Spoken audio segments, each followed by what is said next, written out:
ఉగ్గాని అంటే ఎవరికి ఇష్టం ఉండదు చెప్పండి. కానీ ఎవరైనా సింపుల్‌గా చేసుకోవచ్చు అనుకుంటారు. But authentic Rayalaseema uggani taste రావాలంటే ఈ వీడియో తప్పకుండా చూడాల్సిందే. ఇక లేట్ ఏమీ లేకుండా రెసిపీలోకి వెళ్ళిపోదాం. వీడియో చూసే వాళ్ళకి ఒక చిన్న విన్నపం, ఇక్కడ రెయిన్ బాగా వస్తుంది, అందుకే కొంచెం డిస్టర్బెన్స్ ఉంటుంది, అడ్జస్ట్ చేసుకోండి.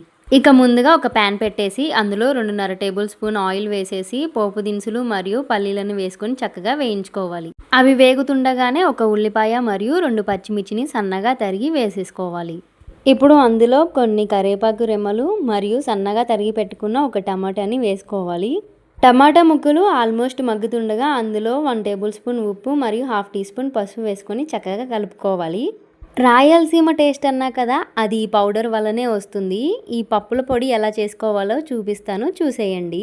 దానికోసం మనము ఒక మిక్సింగ్ జార్ తీసుకొని అందులో పుట్నాల పప్పు 1 కప్పు దాకా వేసేసుకొని అందులో 4 ఎండుమిర్చి, 3 వెల్లుల్లిపాయలు, కాస్తంత కరివేపాకు రెమ్మలు వేసుకొని మిక్సీ పట్టేసుకొని 4 స్పూన్ల దాకా వేసుకోవాలి.